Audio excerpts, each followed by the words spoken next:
Bismillahirrahmanirrahim. Payg'ambarimiz sollallohu alayhi vasallamda bir kichkina Abu Mahzura ismli yigit bilan bo'lgan voqeasi. Abu Mahzura makkalik bir yosh yigit edi. U o'zini Payg'ambarimiz sollallohu alayhi vasallam bilan bo'lgan bir ajib qissasini siz bilan bizga so'zlab beradi. U yigit aytadi: Payg'ambarimiz sollallohu alayhi vasallam Hunayn g'azotiga chiqib, qaytib sahobalar bilan kelayotganda Makkaning tashqarisida do'stlarim bilan o'ynayotgan edik. Rasululloh qo'shini bilan qaytib keldida, bu vaqtda men payg'ambarimizni yaxshi ko'rmas edim. Chunki payg'ambarimiz Makkani yaqinda fath qilib, Hunayn g'azotiga chiqib ketgan. Do'stlarim bilan o'ynab turgan joyimizga payg'ambarimiz kelganida sahobalariga shu yerga to'xtab dam olinglar dedi. Sahobalar biz oldimizda to'xtadi. So'ngra payg'ambarimiz sollallohu alayhi vasallam Bilol roziyallohu anhuga ozon ayting namozga dedi. Bilol roziyallohu anhu ozon aytdi, ovozi butun vodiyni to'ldirdi. Bilol ozon aytar ekan, men do'stlarim bilan uni masxaralab, har bitta aytayotgan so'zini qaytarib takrorlab turdim. Do'stlarim ichidagi eng baland ovoz bilan baqirib masxaralagan men bo'ldim. Bilol ozonni aytib bo'lgandan keyin payg'ambarimiz bizni oldiga olib kelishni buyurdi. Hammamizni Rasululloh oldiga olib kelishdi do'stlarim bilan. Hammamiz qo'rqib turdik. Ko'proq men qo'rqdim. Chunki ko'proq baqirayotgan men edim. So'ngra payg'ambarimiz bizga qaradilarda tabassum bilan ichinglarda qaysininglarda ovozinglar baland chiqayotdi ozon bilan. Do'stlarim menga ishora qilib qo'yishdi, mana bu. Payg'ambarimiz do'stlarimga sizlar yigitlar ketaveringlar. Sen qolmadi. Yana qo'rquvim ziyoda bo'ldi. Yuragim taka-puka bo'ldi, yuragim chiqib ketay dedi.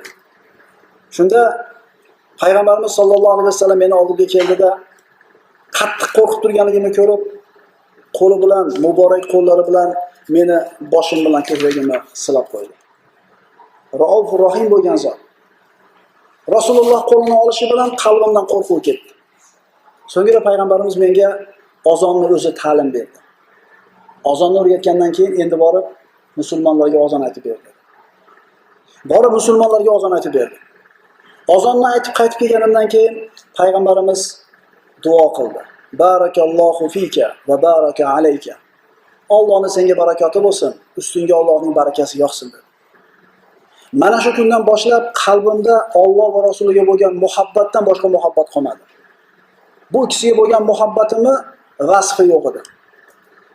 Ozon aytib, qalbi undan huzurlanganidan keyin payg'ambarimiz sollallohu alayhi vasallam oldiga kelib, "Ya Rasululloh, buyuring, Makkada ozon aytadigan men bo'lay" dedi.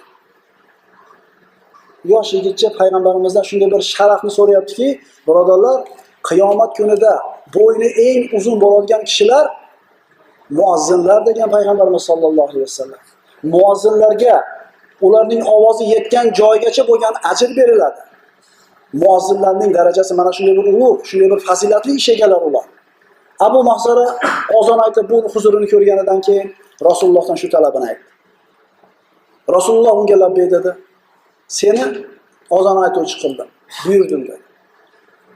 Bu yosh yigitcha xursandligidan yugurib Makkaga qarab kirib ketdi. Makkaga yetdi-da, Ato ibn Usayd roziyallohu anhu uyiga kirdi. Bu kishini payg'ambarimiz Makkaga boshliq qilib qo'ygan edi. Kirdida Rasululloh meni Makkaga muazzin qilib tayinladi dedi. Qarang qanday odamlar, nimalarda ishqida, nimalarda havasida yurgan yoshlar. Bizda ham shu narsa bormi? Biz ham bir xayriyatga intilamizmi? Odamlarni ozon bilan Allohning masjidga chaqirishlik sharafiga biz ham noil bo'lishni xohlaymizmi? Nimalar bilan avval olib yuribmiz? Abu Mahzura roziyallohu anhu Makkani muazziniga aylandi. U kishi umri davomida ozon aytdi. U kishi vafot etgandan keyin u kishining farzandlari aytdi. Ulardan keyin ularning nabiralari aytdi. Abu Mahzura payg'ambarimiz sollallohu alayhi vasallam mana shunday bir duosi bilan, barakoti bilan muazzinga aylandi. Payg'ambarimiz sollallohu alayhi vasallam yetimlar bilan qanday muomala qilgan? Abdulloh ibn Harom roziyallohu anhu Uhud g'azotiga chiqib ketar ekan o'g'liga aytdi. O'g'lim, men shahid bo'ladiganga o'xshab turibman. Yuragim sezyapti. Men o'lganimdan keyin singillaringizga yaxshi qarang. Qarzlarimni uzib qo'ying dedi. Chiqib ketdi. Aytganidek Alloh taolo kishiga shahidlikni nasib etdi. Otasidan katta qarz qoldi va ko'p singillari qoldi. Faqir edi u kishi. Jobir ibn Abdullah. Jobir ibn Abdullah. Otasidan qolgan qarzni uzolmayotgan, mayda singillari bilan qolgan. G'azotlardan biridan qaytib kelar ekan, payg'ambarimiz sollallohu alayhi vasallam bilan Jobir ibn Abdullah mingan tuya qariligidan qo'shindan orqada qolib ketar edi. Payg'ambarimiz uni ko'rib turib, yur tez-tez. Hammamizni qoldirib yubording-ku. Qimirlamaysanmi? Ivirsib yuraverasanmi? Demadi. Chunki u zot rahmatan lil alamin bo'lgan zot edi. Har bitta odamga o'ziga loyiq muomala qila olardi. Va innaka la ala xuluqin azim degan Alloh taolo u kishi haqida. Payg'ambarimiz qo'shindan orqaroqda qolib Jobir bilan tenglashdida, "Ey Jobir, nimaga tuyas sekin yuryapti?" dedi. Ko'rinib turibdi nimaga sekin yurayotganligi. "Ya Rasululloh, qarada" dedi. "Har qancha oldiga tursam yurmayapti" dedi. Shunda "Qani qo'lingizga tayoqni berib turing" dedi. Tayoqni olib turib, tuyasini urib qo'ydi. Rasulullohning qo'li barakot. Haligi tuya yosh tuyadek endi oldiga chopqilab ketdi. Endi Jobir ibn Abdullah tuyani to'xtata olmay qiylandi. Oldiga o'zib ketyapti, to'xtata olmayapti. Payg'ambarimiz tenglashib olib turib, otasi o'lganini biladi. Holi xarobligini biladi. O'zi ham yetim bo'lgan, o'zi ham faqir bo'lgan, o'zi ham qiyinchilikni ko'rgan, yetim bilan qanaqa muomala qilishni payg'ambarimiz biladi. Rasululloh u boshqa rahbarlarda bo'lgan emas. Davlatmand oilada tug'ilib, mashaqqat qiyinchilikni ko'rmasdan otasining puliga katta bo'lib qolib, qalbida rahm shafqati bo'lmagan odamlarga rahbar bo'lmagan payg'ambarimiz. Tenglashdida, "Ey Abdulloh" dedi. "Otangizdan keyin ahvolingiz qalay?" dedi. "Rasululloh, otamdan katta qarzlar qolgan, uzolmayapman. Mayda singillarim qolgan." "Ey Abdulloh, uylandingizmi?" dedi. "Ha, uylandim" dedi. "Qiz bolaga uylandingizmi, juvonga uylandingizmi?" "Singillarimga qaraydi deb, ishlarni tadbir qiladi deb, juvonga uylandim, mahar arzonroq" dedi. Deganda payg'ambarimiz, "Ha, qiz bolaga uylanmabsiz-da. U sizni o'ynatar edi, siz uni o'ynatardingiz" dedi. Xijolatlanib bir kayfiyat ko'tarib oldi. So'ngra payg'ambarimiz o'zining qo'li sababli barakotli bo'lib qolgan tuyani qarab, "Tuya zo'r ekanmi? Sotmaysizmi menga tuyangizni?" dedi. Xullas savdolashdi, yaxshigina mablag'ga kelishdi. Madinaga yetib borganidan keyin Jobir roziyallohu anhu tuyani payg'ambarimiz uyiga jo'natdi. Payg'ambarimiz sollallohu alayhi vasallam pulini jo'natib yubordi. Ertasi kuni tongda chiqib payg'ambarimiz tuyani ko'rib, "Bu kimning tuyasi?" dedi. Rasululloh, "Kecha siz sotib olgan Jobirning tuyasi" dedi. "Mendan hadya olib beringlar" dedi. Qarang, ehtimol to'g'ri bersa olmasa kerak edi, lekin yo'lini qilib qaytarib berdi. Ozgina vaqt o'tgandan keyin Jobir roziyallohu anhuni otasini qarzlarini talab qilib haqdorlar kelishdi. Payg'ambarimiz oldiga kelib shikoyat qildi. Ya'ni uzolgan hech narsam yo'q. Nima qilaman? Payg'ambarimiz haqdorlarni chaqirdida, "Shahid birodarlar uchun kechib qo'yinglar bu qarzni." Haqdorlar unashmadi. Shunda Jobir roziyallohu anhuga payg'ambarimiz xurmolaringizdan pishganlarni terib keling dedi. Ozgina xurmosi bor. Mevasi ham juda ozgina. Bitta haqdorga ham yetmaydi. Lekin rahmatan lil alamin Rasululloh bir narsani buyurdimi deb orqasida hikmati bor. Borda terib kelib qo'ydi. Haqdorlar ham kelishdi.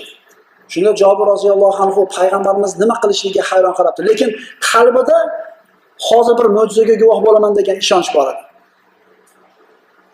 Aytganidek, payg'ambarimiz ana shu savatda turgan, idishda turgan ozgina xurmoni olib tortdi, haqdorda bittasini bir rozi qildi, ikkinchisini rozi qildi, xurmo ozaymayapti. Tortdi, hammasini rozi qildi, xurmo ozaymadi. Payg'ambarimiz sollallohu alayhi vasallam mo'jiza sodir bo'ldi. Payg'ambarimiz yetimga qanaqa muomala qilishni bilgan zot edi. Sollallohu alayhi vasallam. Biz uchun ibrat.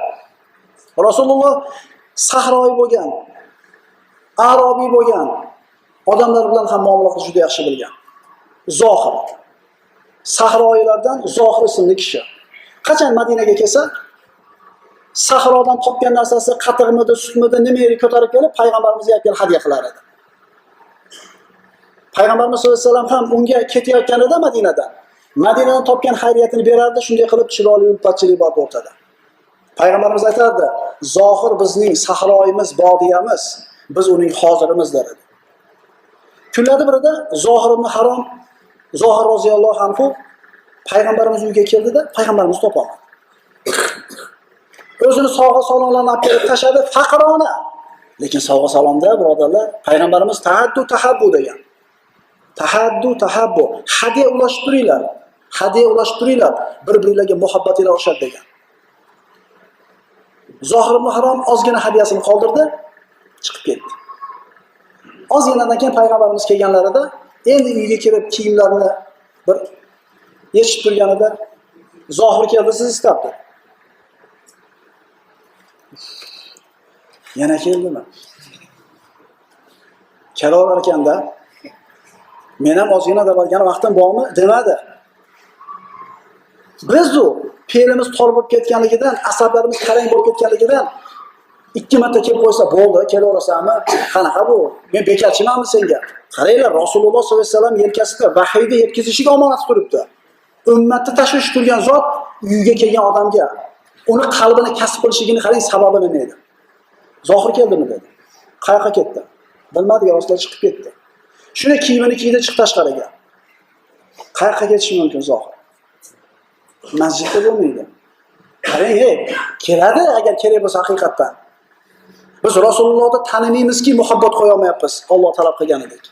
Biz tanisagina yaxshi ko'ramiz Rasululloh sollallohu alayhi vasallam. Masjidda bo'lmaydi.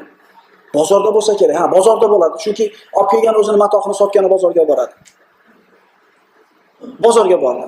Bu vaqtda Zohir o'zini olib kelgan matohlarini qo'yib savdo qilib turgan. Rasululloh sollallohu alayhi vasallam mana shu bir sahroyini ko'ngli uchun rahmatan lil alamin bo'lgan zot sekin orqa tomondan keldida Zohirning ikkala qo'lini qo'shib turib shunday quchoqlab mahkam siqib yerdan ko'tarib oldi. Zohir orqada kim ushlaganini ko'rmayapti. Qo'yver meni, qo'yver deyapti. Sahroyi ancha-muncha hazilda tushunmaydi. Xavotir, chunki qo'limni ushlab tursa biror narsani birov ko'tarib kelsa, eplolmay qolaman deb qo'yver meni, qo'yver deb qoldi. Zohir shunga jahli chiqib turganda, orqadan ushlab turgan odam yetmagandek qul sotaman deb qo'ydi. Zohirning jahli yana ko'p qattiq chiqdi. Meni qul dedimi? Qo'yver meni, qo'yver deb baqirib qoluvdi. Atrofda sahobalar uni ovozini eshitib yugurib kelishdi. Nima bo'ldi ekan deb. Shunday qarashdi-da, orqada turgan zotni ko'rib, hammasi tabassum qilib orqasiga qaytib ketishdi. Shunda Zohir kimni quchog'ida turganini. Kimni quchog'ida turganligini Zohir tushundi. Qo'yvorishini xohlamadi. Rasulullohning muborak quchog'ida turardi. Rahmatan lil alaminni ko'ksiga kuraklarni tegizib turar edi. Payg'ambarimiz yerga qo'yib qo'ygandan keyin Zohir qarab turib, "Ya Rasululloh, meni sotasizmi?" dedi. "Meni sotasizmi?" dedi. "Meni kim ham olardi? Qora bo'lsam, sahroyi bo'lsam, xunuk bo'lsam, bozoringiz kasob bo'ladi" dedi. Rasululloh esa, "Ey Zohir" dedi. "Siz Allohning nazdida kosib emassiz. Allohning nazdida qimmatsiz. Alloh sizlarni suratingiz, jasadingizga qaramaydi. Qalbingiz va amallaringizga qaraydi" dedi. Mana shunday bir sahroy bilan payg'ambarimiz kamtarona, sodda muomalani qilyapti. Shu bilan ularning qalblarini kasb qilgan. Shu bilan ularning muhabbatiga loyiq bo'lgan, muhabbatini sazovor bo'lgan. Bizda-chi, ozgina pulimiz ko'payib qolsa, ancha-muncha odamga qo'limizda bittasini zo'rg'a beramiz. O'zimizdan ketib qolamiz. Siz bilan bizga ibrat bo'ladigan zot Rasululloh sollallohu alayhi vasallam. U zotga salom va salomatlarimiz bo'lsin.